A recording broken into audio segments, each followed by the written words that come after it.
해가 진 직후의 서쪽 하늘을 올려다보세요.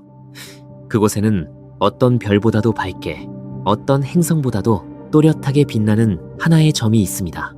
인류는 수천 년 동안 그 빛을 바라보며 사랑을 노래했고 항해의 길잡이로 삼았으며 신의 이름을 붙였습니다. 그 점의 이름은 금성. 밤하늘에서 태양과 달 다음으로 밝은 천체입니다.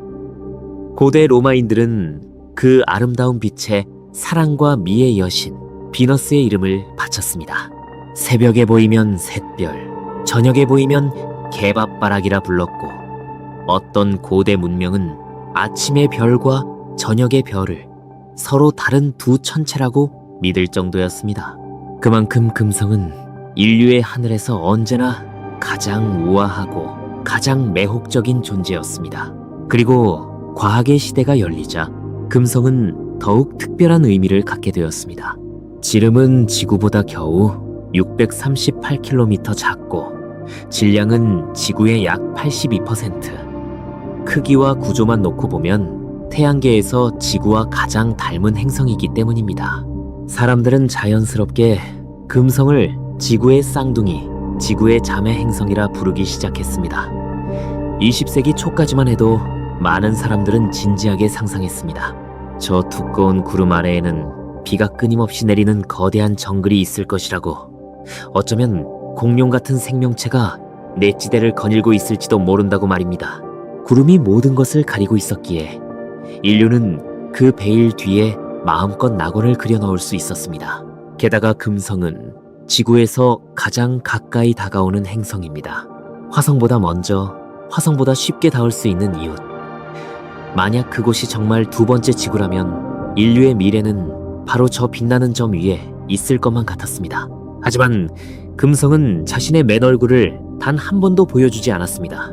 행성 전체를 빈틈없이 뒤덮은 구름은 지구의 어떤 망원경으로도 뚫을 수 없었고 그 아래의 세계는 완전한 수수께끼로 남아 있었습니다. 인류가 본 것은 언제나 구름의 표면뿐이었습니다. 그 환상에 첫 번째 금이 간 것은 1962년이었습니다. 나사의 메리너 2호가 인류 역사상 처음으로 다른 행성 곁을 스쳐 지나가는 데 성공했고 금성의 대기를 측정했습니다. 그리고 지구로 전송된 데이터는 정글도 바다도 낙원도 아니었습니다. 그것은 상상을 초월하는 뜨거운 열기의 기록이었습니다. 그날 이후 탐사선이 금성에 다가갈 때마다 환상은 하나씩 무너져 내렸습니다. 측정값이 쌓일수록 과학자들의 표정은 굳어졌습니다. 구름 아래에 숨어있던 것은 낙원이 아니라 태양계 전체에서 가장 완벽하게 설계된 지옥이었기 때문입니다. 오늘날 나사는 금성을 이렇게 부릅니다. 지구의 사악한 쌍둥이. 같은 재료로, 비슷한 크기로, 비슷한 자리에서 태어난 두 행성. 하지만 하나는 푸른 바다와 생명의 행성이 되었고 다른 하나는 납조차 녹아내리는 불지옥이 되었습니다. 도대체 무슨 일이 있었던 걸까요? 왜 지구의 쌍둥이는 지옥이 되어야 했을까요? 그리고 더 무서운 질문, 지구는 과연 같은 운명을 영원히 피할 수 있을까요? 금성은 단순히 멀리 있는 불구덩이가 아닙니다. 그것은 지구가 걸어갈 수도 있었던, 어쩌면 걸어갈지도 모르는 또 하나의 길이며 우리 행성의 미래를 비추는 가장 잔혹한 거울입니다. 오늘 우리는 그 거울 속으로 내려갑니다. 황산의 구름을 뚫고 으스러질 듯한 대기를 지나 나비 녹는 대지까지 인류가 만든 가장 강인한 기계들조차 2시간을 버티지 못한 세계로, 지금부터 사랑의 여신이라는 이름 뒤에 숨겨진 진실을 마주하게 될 것입니다. 오늘 우리는 금성이 침입자를 맞이하는 5개의 지옥문에 대해 이야기하려 합니다. 열기, 압력, 하늘, 시간, 그리고 잃어버린 바다. 이 5개의 문은 각각 그것만으로도 모든 생명과 기계를 끝장내기에 충분합니다. 하지만 이야기의 끝에서 우리는 뜻밖의 속삭임 하나를 만나게 될 것입니다. 이 죽음의 행성 어딘가에 아직 풀리지 않은 생명의 수수께끼가 남아있다는 속삭임을. 첫 번째 지옥문의 이름은 열입니다. 금성을 이야기할 때 가장 먼저 그리고 가장 압도적으로 다가오는 진실, 그것은 이 행성이 태양계의 그 어떤 곳보다 뜨겁다는 사실입니다. 나사 공식 자료에 따르면 금성의 표면 온도는 약 464도, 화씨로는 872도에 달합니다. 이것은 가정용 오븐의 최고 온도를 2배 가까이 뛰어넘는 수치이며 납이 녹는 온도인 327도를 한참 웃도는 열기입니다. 다시 말해 금성의 대지 위에서는 납으로 만든 동상이 촛농처럼 흘러내립니다. 지구에서 가장 더운 사막도 50도를 넘기 힘듭니다. 그럼 금성의 평균 기온은 그 9배입니다. 이상한 일입니다. 태양에 가장 가까운 행성은 금성이 아니라 수성인데 정작 태양계에서 가장 뜨거운 행성은 금성입니다. 수성의 낮 최고 온도는 약 430도, 태양으로부터 2배 가까이 떨어진 금성이 그보다 더 뜨겁습니다. 거리의 문제가 아니라는 뜻입니다. 범인은 따로 있습니다. 범인의 이름은 대기입니다. 금성의 대기는 96.5%가 이산화탄소, 지구 온난화의 주범으로 불리는 바로 그 기체가 행성 전체를 두께 수십 킬로미터의 담요처럼 감싸고 있습니다. 태양빛은 들어오지만 데워진 열은 빠져나가지 못합니다. 과학자들은 이것을 폭주 온실 효과라고 부릅니다. 지구의 온실 효과는 생명을 지키는 축복입니다. 적당한 이산화탄소가 지구를 따뜻하게 데워주지 않았다면 바다는 얼어붙었을 것입니다. 하지만 금성에서는 그 축복이 통제를 잃었습니다. 열은 들어오기만 하고 나가지 못한 채 수억 년 동안 차곡차곡 쌓였고 행성 전체가 거대한 압력솥이 되어버렸습니다. 더 섬뜩한 사실이 있습니다. 금성은 밤에도 식지 않습니다. 두꺼운 대기가 열을 완벽하게 붙잡아두기 때문에 태양이 비추지 않는 밤에 반구도, 극지방도, 적도도 모두 거의 같은 온도입니다. 도망칠 수 있는 그늘도, 시원한 밤도, 서늘한 극지방도 존재하지 않습니다. 행성 전체가 언제나 균일하게 끓고 있습니다. 상상해보세요. 당신이 만약 금성의 표면에 선다면 발밑의 현무암 대지는 어둠 속에서도 희미하게 달궈져 있고 공기 그 자체가 용광로의 내부처럼 이글거립니다. 보호복의 금속 지퍼가 먼저 물러지고 전자회로는 몇 초 만에 침묵합니다. 그곳에서 열은 날씨가 아니라 세계의 기본 조건입니다. 인류는 극한 환경을 견디는 기계를 만드는데 누구보다 능숙합니다. 화성에서는 탐사차가 10년 넘게 달리고 목성의 방사선 지옥에서도 탐사선이 살아남습니다. 하지만 금성의 표면에서는 지금까지 그 어떤 기계도 2시간 40분을 넘긴 적이 없습니다. 납을 녹이는 열은 단열재를 뚫고 스며들어 결국 모든 회로를 익혀버립니다. 그렇다면 인간은 어떨까요? 답은 잔인할 만큼 간단합니다. 보호 장비가 없다면 의식을 잃기까지 걸리는 시간은 1초도 되지 않습니다. 금성의 표면에서 인간의 몸은 생존을 시도할 기회조차 얻지 못합니다. 물론 지구가 내일 당장 금성이 되는 것은 아닙니다. 두 행성의 조건은 다르고 그 차이는 큽니다. 하지만 금성은 한 가지 원리를 우주 스케일로 증명하고 있습니다. 대기의 조성이 행성의 운명을 결정한다는 것. 온실 기체가 한계를 넘어 폭주하면 행성 하나가 통째로 어떻게 변하는지를 금성은 자신의 몸으로 보여주고 있습니다. 금성이 되기까지는 아득히 멀지만 방향이 같다는 사실만큼은 부정할 수 없습니다. 이것이 첫 번째 지옥문, 열입니다. 하지만 만약 당신이 기적적으로 이 열기를 견뎌낸다 해도 금성은 이미 두 번째 문을 열고 기다리고 있습니다. 그 문의 이름은 압력입니다. 두 번째 지옥문의 이름은 압력입니다. 금성의 대기는 단지 뜨거운 것이 아닙니다. 그것은 상상을 초월할 만큼 무겁습니다. 금성 표면의 대기압은 지구의 약 92배. 숫자만 들으면 감이 오지 않을 수 있습니다. 이렇게 바꿔 말해보겠습니다. 그것은 지구의 바닷속 수심약 900m까지 잠수했을 때 온몸을 짓누르는 수압과 같습니다. 금성에서는 그 압력이 그냥 지상의 공기입니다. 수심 900m는 대부분의 군용 잠수함이 견딜 수 있는 한계 수심보다 깊은 곳입니다. 강철로 만든 잠수함조차 으스러지는 깊이의 압력이 금성에서는 평지에 서 있기만 해도 사방에서 짓눌러 옵니다. 금성의 표면을 걷는다는 것은 심해의 바닥을 걷는 것과 같습니다. 그 공기의 밀도는 지구의 50배가 넘어 표면의 대기는 기체라기보다 뜨거운 수프처럼 몸에 들러붙습니다. 이 대기는 너무나 두껍고 무거워서 작은 소행성은 지표에 닿기도 전에 공중에서 으깨져 버립니다. 실제로 금성의 표면에는 작은 충돌구가 거의 없습니다. 행성의 대기 그 자체가 하늘에서 떨어지는 바위를 분쇄하는 거대한 방패이자 압착기이기 때문입니다. 이 압력의 지옥에 정면으로 도전한 이들이 있었습니다. 1960년대부터 1980년대까지 소련의 베네라 계획, 인류 역사상 가장 무모하고 가장 위대한 행성 탐사 프로그램 중 하나였습니다. 시작은 처참했습니다. 1966년 베네라 3호는 통신이 끊긴 채 금성에 추락해 다른 행성의 표면에 도달한 최초의 인공물이라는 쓸쓸한 기록만을 남겼습니다. 1967년 베네라 4호는 대기 속으로 뛰어들어 이산화탄소로 가득한 대기의 정체를 처음으로 알려왔지만 지표에 닿기 한참 전에 압력에 짓눌려 침묵했습니다. 소련의 기술자들은 깨달았습니다. 금성에 내려보내는 것은 우주선이 아니라 심해 잠수정이어야 한다는 것을. 그들은 탐사선을 점점 더 두껍게, 점점 더 둥글게, 점점 더 단단하게 만들었습니다. 티타늄 구체, 극저온 냉각, 겹겹의 단열재. 그것은 행성 탐사라기보다 지옥의 밑바닥으로 보내는 강철 종이었습니다.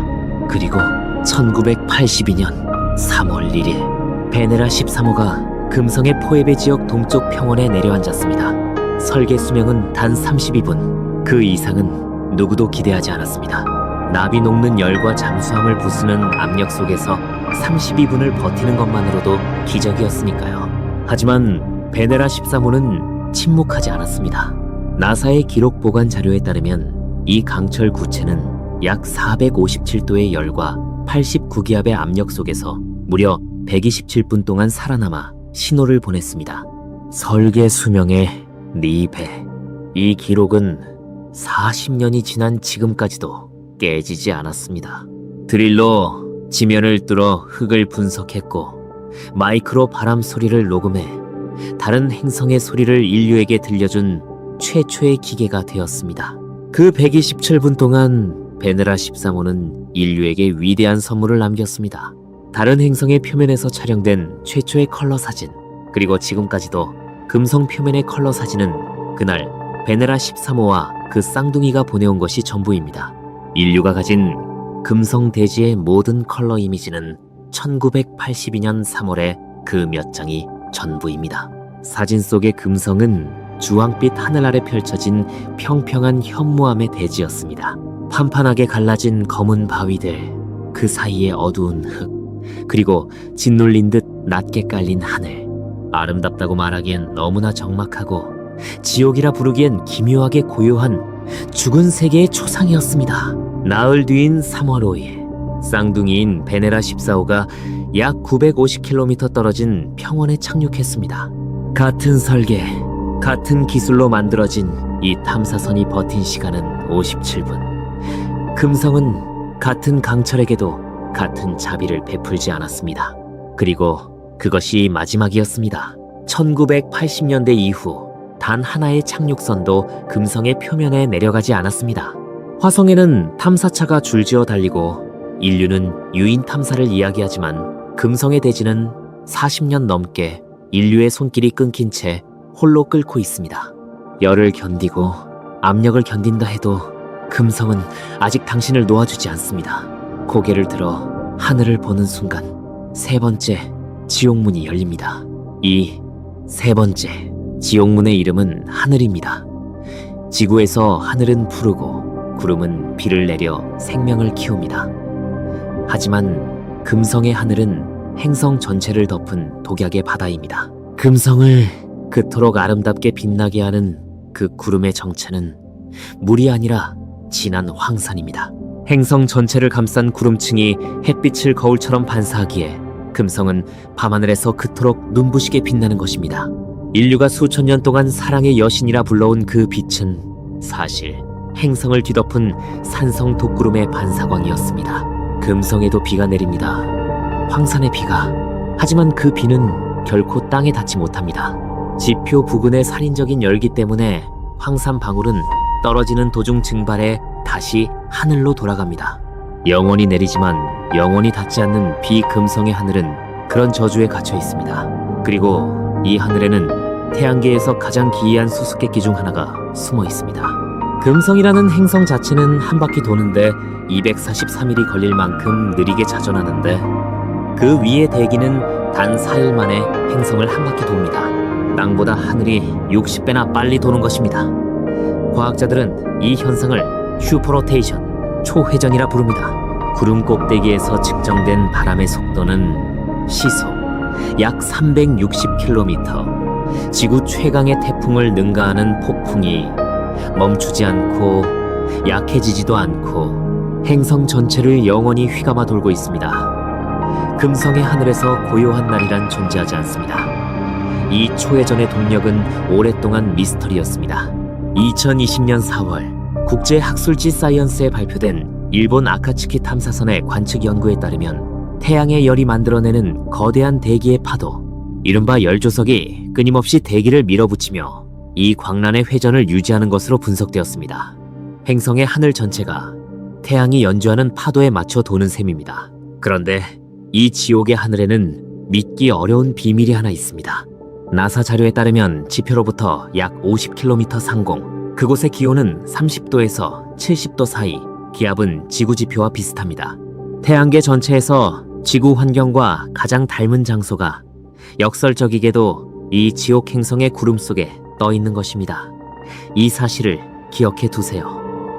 이 불을 가작게 이야기의 끝에서 다시 만나게 될 테니까요. 실제로 나사 연구진은 금성 구름 위에 비행선 형태의 유인기지를 띄우는 개념 연구를 진행한 적도 있습니다. 구름 아래의 표면은 어떨까요? 두꺼운 구름이 햇빛 대부분을 가로막기에 금성의 대낮은 지구의 흐린 날 황혼처럼 어둑합니다. 태양도 별도 지구도 보이지 않는 주황빛으로 짓눌린 영원한 황혼, 그것이 금성의 모든 낮과 모든 밤의 풍경입니다. 게다가 구름 속에는 아직 정체를 알 수 없는 검은 줄무늬들이 있습니다. 자외선을 흡수하는 이 어두운 영역은 시속 수백 킬로미터의 폭풍 속에서도 흩어지지 않고 형태를 유지합니다. 미세한 입자일까요? 얼음 결정일까요? 아니면 그보다 더 놀라운 무언가일까요?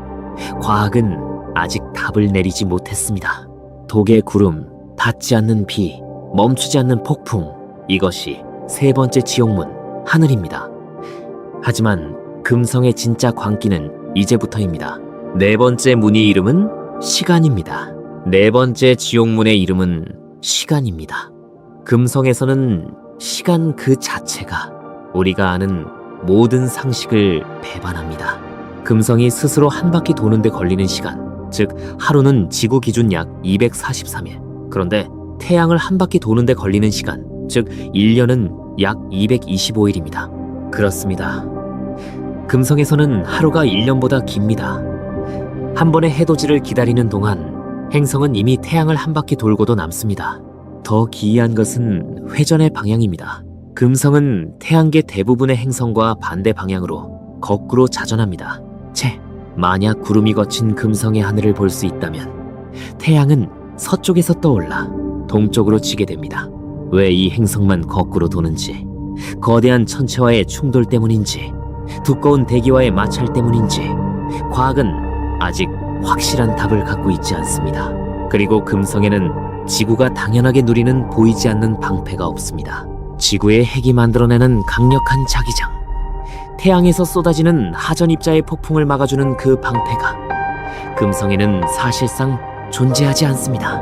태양풍은 금성의 대기 윗부분을 수십억 년 동안 끊임없이 깎아내왔습니다. 지구의 표면은 살아있습니다. 거대한 판들이 떠다니며 산맥을 밀어올리고 화산과 지진으로 행성 내부의 열을 천천히 꾸준히 배출합니다. 하지만 금성에는 이런 판의 움직임이 보이지 않습니다. 행성 전체가 하나의 거대한 뚜껑처럼 닫혀있고 내부의 열은 빠져나갈 길을 찾지 못한 채 지각 아래에 차곡차곡 쌓여갑니다. 이 닫힌 대지의 정체를 처음으로 폭로한 것은 나사의 마젤란 탐사선이었습니다. 1990년부터 1994년까지 마젤란은 구름을 꿰뚫는 레이더로 금성 표면의 약 98%를 지도로 그려냈습니다. 인류는 그제서야 처음으로 구름 아래 숨겨진 금성의 맨얼굴 전체를 보게 되었습니다. 그런데 그 지도는 이상했습니다. 표면의 충돌구 분포를 분석한 결과 금성의 표면 전체가 약 5억 년 전후라는 행성치고는 너무나 젊고 너무나 균일한 나이를 갖고 있었던 것입니다. 일부 과학자들은 이렇게 추정합니다. 갇혀있던 내부의 열이 한계에 달하면 행성 표면 전체가 용암으로 갈아엎어지는 대격변이 일어나는 것일지도 모른다고. 만약 이 가설이 맞다면 금성은 주기적으로 자기 자신을 불태워 다시 쓰는 행성입니다. 마치 누군가 5억 년 전 행성 전체를 한 번에 리모델링한 것처럼 그 이전의 역사는 통째로 지워져 있었습니다. 그리고 2023년 3월 국제학술지 사이언스에 충격적인 연구가 발표되었습니다.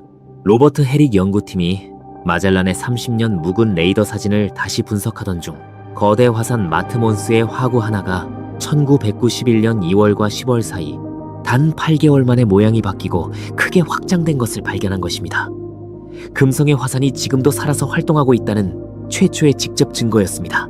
이듬해인 2024년에는 같은 마젤란 데이터에서 또 다른 흔적이 보고되었습니다. 시프몬스 화산 등에서 새로운 용암류로 추정되는 지형 변화가 확인된 것입니다. 증거는 한 방향을 가리키고 있습니다. 금성은 죽은 행성이 아니라 지금 이 순간에도 어딘가에서 용암을 토해내고 있는 살아있는 불의 행성일 가능성이 높다는 것입니다.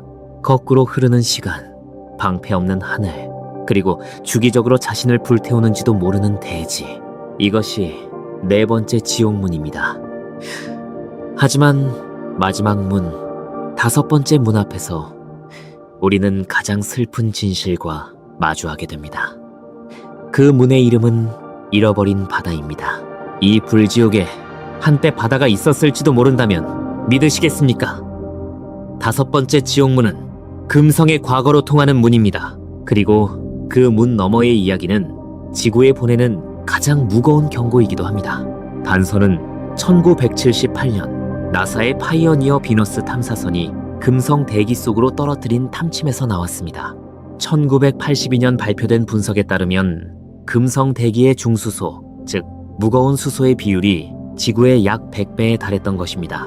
이것은 화학이 남긴 일종의 범죄 현장 증거입니다. 가벼운 수소가 어마어마하게 우주로 달아났고 무거운 수소만 남았다는 뜻. 그리고 그 수소들은 원래 물의 일부였을 가능성이 높습니다.